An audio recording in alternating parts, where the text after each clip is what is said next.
Welcome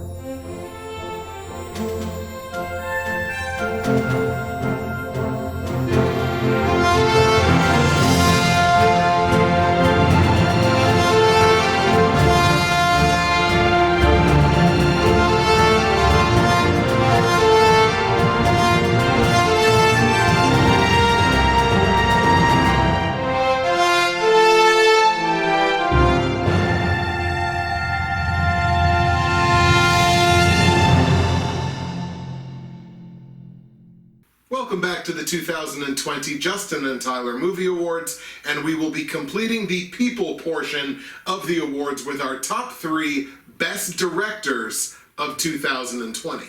My 3 honorable mentions for the best director of 2020 include David Fincher for Mank, Destin Cretton for Just Mercy, and Chloe Zhao for Nomadland. Now, in terms of David Fincher and Destin Cretton, I genuinely just think these are 2 incredibly solidly well-made movies. A little bit more maybe on the side of David Fincher. And I mean, like, I like Fincher anyway, and I like most of the other things that he's done.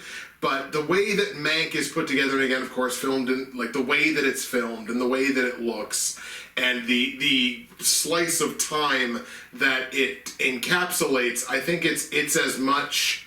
I think it does a better job as a movie, and this, of course, is due in no small part to the way Fincher framed it. Does a better job of being a love letter of sorts to a certain time in Hollywood than Once Upon a Time in Hollywood was from last year. Again, it comes to Destin Cretton, just incredibly well-made movie in Just Mercy, incredibly evocative performances. And with Chloe Zhao, I think because she did Nomadland while she was in pre-production, I think, on Eternals. And just the way that movie is beautiful. Like, for a movie that's very much based on the drama and the narrative, it's visually just a spectacularly beautiful movie, shot incredibly well. She just missed the cut of the top 3, but those are my honorable mentions. Good choices. All 3. I think Fincher, it's not one of my favorite Fincher movies by any means. It was a nice balance of, like, the stuff that we know and love from Fincher while doing something slightly different than what he's used to. Because he uses, like, color and stuff so expressively, but obviously right. That tool was not theirs, So I like it. Mm. I like all those. Perfect. Although I don't actually, with Just Mercy, I don't really know that the directing stood out to me, but I didn't like that movie as much as you. Right. And I had no issue with the direction. So my honorable mentions are Richard Stanley for Color Out of Space. Okay. I might screw this up, but Vaclav Marhol, or whatever, for The Painted Bird. And Makoto Nagahisa for We Are Little Zombies. Ooh, okay. Now, with Color Out of Space, the cinematography in particular deserves credit, but since we don't give, like, best cinematographer, then I'll just, give it to Stanley, because the color, it's a very colorful horror movie, because it's based on Lovecraft, it's cosmic, and it embraces colors, and it's really energetic and really nice to look at. With The Painted Bird, there are no wasted moments in establishing a tone, which is basically like desensitization and dehumanization in war. It's a very uncomfortable watch, and he never gets away from that. So I really liked his directing job in that. And for We Are Little Zombies, the guy just molds chaos. Like that, it is such a chaotic film. And so energetic, different feels, styles, tones. It meshes it all together. They could have went completely off the rails, but he brought it all together and made it a very compelling and original film. Very nice. Like, and even like it's part horror movie, like kind of part musical, part drama, part comedy. Like, it's just everything, and yet it meshes very, very well. And that's in part because of the director. Being able to handle all those, like, disparate elements. My number 3 best director of 2020 is Sam Mendes for 1917. So 1917 tells the story of two friends during World War One, two soldiers, peers who have to race against time to deliver a message to stop an Allied attack because they're about to run into a trap. And of course, like, there was a lot made of like, oh, he did this war movie 1917 in a single shot, and it's like, of course, it's the single shot take, the long shots, the continuous shots. And actually, I think technically even Sam Mendes described it as 2. He's like, at one point the shot stops, so he's like only, you know, miracles can happen, but not necessarily with this. So I think technically it's looked at as like a 2-shot movie, and there's all the little tricks that you can do with camera work that just makes it look like the one long continuous shot. I of course give a director credit when they're ambitious enough to take that on, because it's a lot of extra work that you don't have to do, but you know, you decide to do it because you want your movie to look a certain way. And I have to, of course, give props to the fact that the movie as a whole is basically a love letter to the stories his grandfather used to tell him about his time serving in World War One. So that's basically the whole foundation of the movie, and the movie is intended as a love letter to the stories of his grandfather. And it's like, well, you know what? That hits me on an emotional heartstring, so I'm going to go ahead and give it plenty of props and credit for that. And it's just a very well-made movie. So Sam Mendes, my number 3. Yeah, you can always run the risk when you're doing like that single shot thing of it being noticeable and like, why are you doing this? And even more, like there was, what was that movie last year? A Long Day's Journey into Night or something, I think it was called. It was like Something a foreign like movie that I really expected to love and didn't, because they tried, I don't know if it was one shot the whole movie. It was, I can't remember the exact given, but it was similar at the very least, and I noticed because it just wasn't that captivating. And Right. I appreciate the artistry of it, but it's not really something you need to do. And like even with 1917, he didn't need to do that, like you said. No. All right, my number 3 is Miranda July for Kajillionaire. Oh. Like a comedy drama kind of thing that could have just been a really basic film. I mean, obviously the writing is you know, part of the reason why it's not just a basic film, but even just directorially, it's like I don't know any of her other works. Like, she just came onto my radar this year. But I guess she's kind of been, she made, I think, a couple movies that have kind of had a slightly unique spin, vision, you know, and like Kajillionaire definitely feels a little unique with where she places the camera, and there's memorable scenes, and it becomes more than what it might sound like. Like, it's really one of the more original films of the year. Like, I mean, We Are Little Zombies is more original, but like, yeah, she has a good vision, and I'm gonna follow her from now on because I was really impressed by what she did with Kajillionaire. Yes. My number 2 best director of 2020 is Guy Ritchie for The Gentleman. And The Gentleman tells the story of Mickey. I can't remember what his last name was, but he's an American marijuana kingpin in England. And all this is just style. Like, if you're a Guy Ritchie fan, you look forward to Guy Ritchie movies done with Guy Ritchie performances and Guy Ritchie characters done in the Guy Ritchie style. There's no better way to describe it. It's just Guy Ritchie has that style.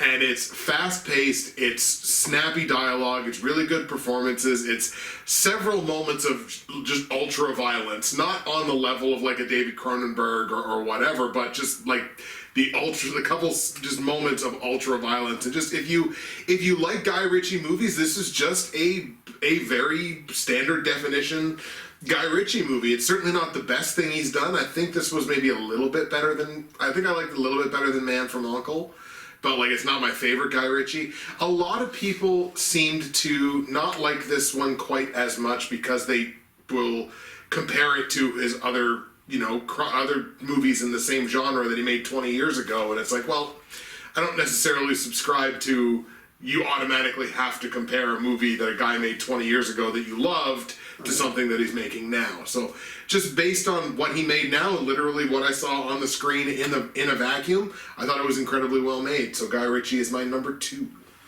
Yeah, it also has a good soundtrack. Like use certain songs really, really well. So, yeah, that's a good pick. I'm always down for a return to form of sorts for Ritchie. Good. Although I find that his strengths, I mean, he's stylish and you can definitely tell a Ritchie film, but I also, the writing for the movies, although I'm not sure if he actually does the writing. I assume he does. I think he's one of the, yeah. Yeah. Like, the writing's usually the stronger point for me in a Ritchie film than even the directing. But the directing is good. He's got a distinct style.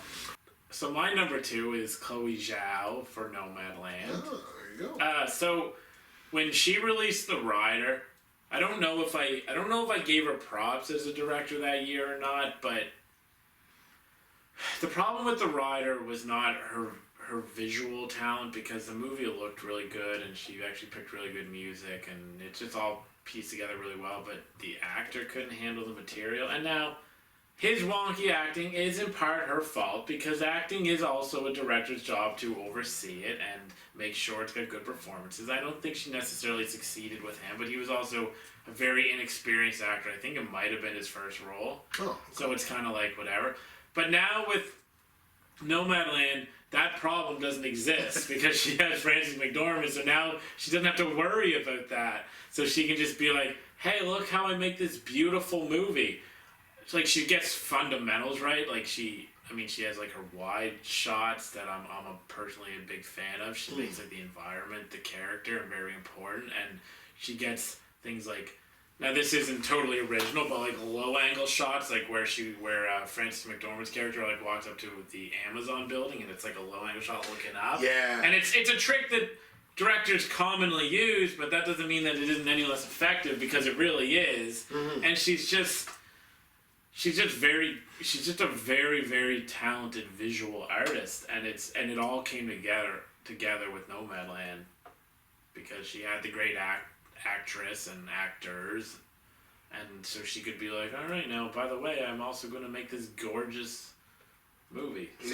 So that's a good point about the like having the caliber of an actor where you don't really have to focus all that much on the ins and outs of the performance, because you're quite confident that the performer that you have is probably going to get it the first time.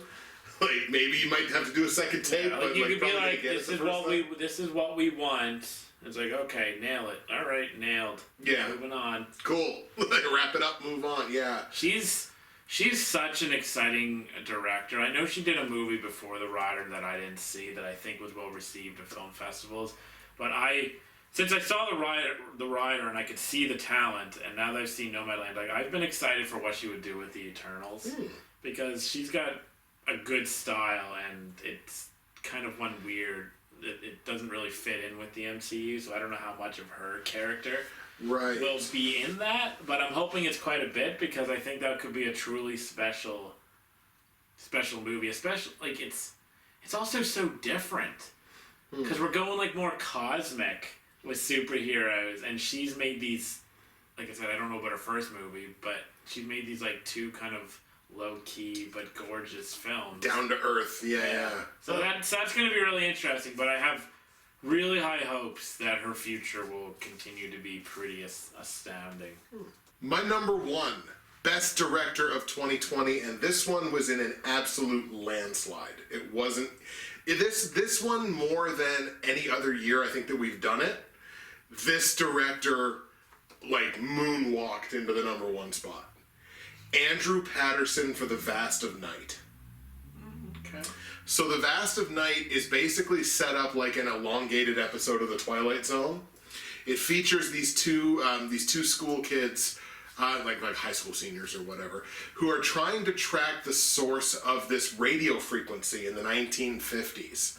And like I say, if you've ever watched like the old Twilight Zone, it's very much set up in the same way. It feels very much like a Twilight Zone episode. But what I loved about this so much is not only like the execution in this movie, I felt very much matched the concept, because I thought the concept of it was very interesting, and I thought the execution of the movie very much met that as well. But I loved the way that he took these moments, and it's multiple moments in the movie where, like I said about The Vast of Night, I would love this as a radio drama or a podcast. Yes. And it's very intentionally made in that way. Yes. But like, I would absolutely love this in that format. But what he does a couple of times in this movie is he takes the visuals away from you completely. Like, there's several segments in the movie where it's literally just like a black screen with like a little bit of crackling light, like in corners or whatever, and it makes you focus that much more on the auditory. And like, you can't see anything, but you're trying to gauge by what you can hear what's actually going on before he brings the picture back up. And I just thought it was, with this particular movie and this particular way that he crafted this particular movie, I thought that was brilliant. Because it was just a matter of, it's a very simple thing to do, but when you take the visual away, you force the audience to then pay attention to your audio cues that much more. And I think the audio cues for him, I mean, look, we're talking about a movie about radio frequencies. So the audio aspects of this movie are arguably probably more important to him than the visual ones. So I just thought that was kind of a brilliant thing to do, and an understated but brilliant thing to do, and that's Andrew Patterson. That's my number one. So what you're saying is he handles sound better than Christopher Nolan? Yes. In fact, Andrew Patterson should remake all of Christopher Nolan's movies, lately anyway, and they would sound better. Okay, so I'm pretty sure I actually had him as a consideration at one point, but I caught him. I don't think I disagree with at least most of what you say there. The thing that kind of held The Vast of Night back for me, and I did really enjoy it, was that I don't know that the kind of framed as a TV show gimmick really worked as well for me, because it felt like a gimmick that didn't really go anywhere substantial, and I know I didn't find the conclusion that satisfying. But besides that, it's a great indie sci-fi flick that realizes what it could do, and I agree with a lot of what you said. I mean, I did think it was great directing. Like I said, he was, in my list. Yeah. But got cut out at the end. And I would agree with you that, like, there's no real payoff to the framing it as a Twilight Zone episode gimmick. Like, it doesn't lead anywhere. I just as an aesthetic, I just liked it. You thought it, I didn't. We're both right. We're both right. Okay, my number one is Ninian Doff for Get Duked. Wow, you're loving Get Duked. So, this might actually be short. It's like a comedy horror, though I don't really find it that scary, but technically it's a comedy horror, and so he plays with silliness. Visually, it's actually pretty interesting, especially when they're like tripping balls, and he does some cool stuff to, simulate that. But then, so like you got that silliness and the comedy and the kinetic energy and all that, but then he also adds in these beautiful wide-angle shots of the Scottish Highlands, which, as I said earlier, like, I like wide-angle shots. Like, that always gets me. I love the distance of it, and, like, the Scottish Highlands are a great thing for that, because they're highlands. So just, like, here's some beautiful artistry. It's a little artsy-fartsy, but it's not too artsy-fartsy, while also being funny, but that's more to do with the writing. But, yeah, it gets great performances, because I gave the kids, the teenagers or whatever, I don't actually know how old they really are, but I gave them, a nod. So, acting performances matter and directing too. But yeah, so my number one is Ninian Doff for Get Duped. Okay, you are loving that. I think that's like award number 4 for some aspect of Get Duped. It's sweeping the Oscars. I like it. So there you have it, folks. Andrew Patterson and, Ninian Doff? Not Ninian Doff. Those are your best directors of 2020, or they're ours anyway, which means they're also yours. So that concludes the people portion of the 2020 Justin and Tyler Movie Awards. The next one is one of the big ones. It's our top 5 worst movies of 2020. Always fun. Please come back, check that out. Top 5 worst, just around the corner.